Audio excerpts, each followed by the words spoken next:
컨벤션 효과 좀 보지 않았습니까? 글쎄요. 앞으로 관심 좀 앞으로 이제 여론조사 결과를 보면 알겠죠. 지지도가 얼마나 올라갔는지. 과거에는 적어도 5%, 많게는 뭐 10% 가까이 올라갔습니다. 네. 그런데 이번에 보면 사실 친박계가 솔직히 말하면 완전히 망했습니다. 박근혜 대통령이 지금 집권한 지 1년 반밖에 지나지 않았어요. 네, 완전히. 그런데 친박계의 그 대표적 라인인 서청원, 홍문종, 뭐 그리고 그 밑에 윤상현, 김재원 뭐 이렇게 되겠죠. 네. 그런데 서청원 씨는 아주 큰 차이로 2위를 했고, 그리고 홍문종 씨는 탈락이. 5위를 했어요. 5위를. 네. 그렇게 다 실세라고 불리는 분들이 그렇게 밀렸단 말이에요.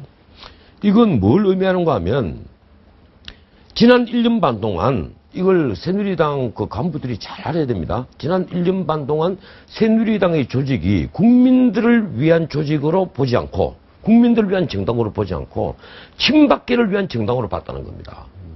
친박계를 위한 정당. 제가 지난번에 그 지방선거 전에 중진 차출로 나왔을 때도 이 비슷한 얘기를 한번 했었는데, 그리고 그 오래전에 새누리당이 망할 수밖에 없는 이유, 이 얘기를 할 때도 이 점을 내가 짚었습니다. 지금 그러니까 새누리당이 친박당이 됐었다 이런 얘기죠. 그래서 청와대와 긴밀히 친박계만 소통을 하는, 그래서 상명하달이 잘 되는, 청와대 눈치만 보는 그런 걸로 비쳤다는 거예요. 참 저기 표에서 보면은 이번에 관심사가요. 3위를 김태호 의원이 했다는 거예요. 굉장히 놀라운 사실이 지금 아니겠습니까? 김태호 후보가 차기 후보로, 차기 대권 후보로서 뭔가 성큼 나선 듯한 아니, 느낌이 그것도 그렇지만 김태호 후보가요. 네. 사실은 이번에 그 최고위원하고 당대표에 출마를 하면서 네. 어디에 각을 세웠습니까? 청와대에 각을 세웠죠. 청와대도 각을 세우고 문창극 씨 사건을 사건을 계기로 네. 이 김무성 그 후보 그리고 서청원 후보들이 문창극 후보 다 물러나라고 얘기했지 않습니까? 네. 다 물러나라 그랬죠. 네. 그러니까 김태호 씨가 각을 세웠죠. 이건 아니다. 그러니까 나는 김태호 씨가 최소한 뭐 최고위원은 확실히 될 것으로 봤고. 그래도 전 3위까지 저렇게 그래도 또 뽑힐 줄은 사실은 몰랐습니다. 김태호 씨가 사실은 과거에 총리 후보로 낙마를 하신 분인데 네. 그동안에 그 국회의원으로 롤백을 하고 어린 자중하면서 국민들에게 상당히 괜찮은 정치인으로 이미지를 심어준 그 덕입니다. 네. 나는 김태호 씨는 과거에 총리에서 사퇴를 할 수밖에 없는 그 이미지에서 이제 많이 탈피했다고 봐요. 네. 제대로 된 이제 정치인의 모습을 보여주고 정치인으로 클 수 있는 계기를 마련했다. 이렇게 저는 판단을 합니다. 앞으로 이제 성장주라고 봐야 되겠죠. 네, 성장주. 새누리당에서 그 몇 안 되는 이 보수주의자 중에 한 분이죠. 네. 그렇고. 의리도 있습니다. 네. 굉장한 의리파입니다. 사실 이번에 너무 솔직해가지고 그냥 너무 정직하고 솔직하다 보니까. 김무성 대표가 당선되고 난 뒤에 한 얘기를 듣고 내가 상당히 기대 반, 놀라운 반은 어떻게 저런 말씀을 갑자기 할 수가 있지 이런 생각을 했습니다. 어떤 말입니까? 첫째 뭐라고 얘기했습니까? 친박 비박은 없다. 뭐 이런 얘기는 누구나 합니다. 승리자가 늘 하는 얘기죠. 그렇죠. 뭐 박근혜 대통령도 대통령에 당선된 뒤에 100% 대통령이 되겠다. 100% 대통령이 되겠다. 이런 얘기를 했지 않습니까? 저까지도 포용하겠다. 이런 얘기는 누구나 할 수 있는 거고. 그런데 그 다음에 박근혜 정부의 성공을 위해서 이 한 몸을 바치겠다. 이렇게 표현을 했어요. 제가 기억하는 중요한 말로는.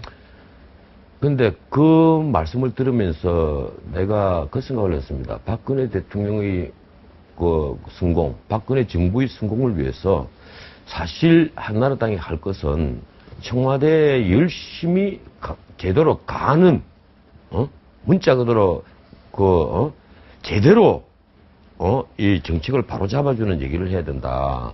근데 그게 과연 가능하겠느냐.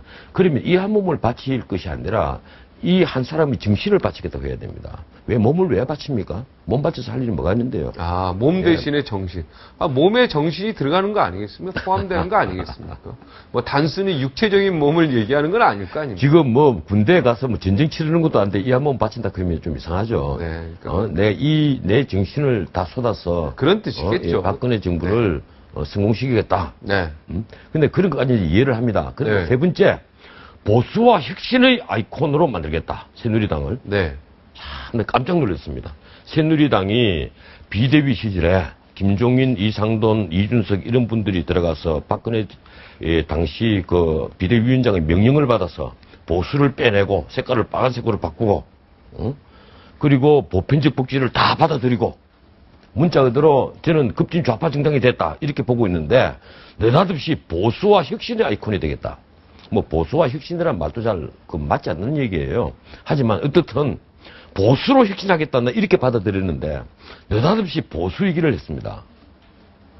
나는 이게 잘못 들었는가 싶어서 TV를 다시 다른 방송으로 다시 확인을 했어요. 하니까 그 말씀 하신 게 맞아요. 보수와 혁신의 아이콘으로 만들겠다. 네. 새누리당을. 잘못됐습니까? 예. 그러면서 혁신하게 예. 보수에는 원래 개혁의 뜻도 포함되어 있습니다. 예. 아니 글쎄 그래서 네. 내가 이 김무성 그 대표의 이 공약을 내가 확인을 했습니다. 네. 이 공약 중에는 뭐 여러 가지 공약이 있습니다만 하나는 뭔가 하면 경제민주화의 틀을 만들겠다는 거예요. 아니 방금 보수의 아이콘으로 새누리당을 만들겠다는 분이 지금 또 경제민주화 말씀을 또 하십니다. 이 경제민주화 때문에 우리 경제가 지금 주저앉아 있는데 난 그렇게 봐요. 우리 경제는 이 경제민주화가 어떤 건지 압니까? 김종인 박사가 여기 바로 이 자리에서 하신 말씀이에요. 노동자가 기업 경영에 참가하도록 하는 것이 제대로 된 경제민주화다.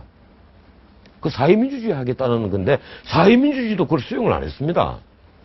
사회민주주의도 자본주의의 틀 안에서 시장경제의 틀 안에서 기능을 한다면 네. 노동자가 어떻게 투자도 하지 않은 노동자가 어떻게 기업 경영에 어떻게 직접적으로 참가를 합니까? 그 독일에서 감사위원회를 만든 이유가 바로 그것 때문이거든요.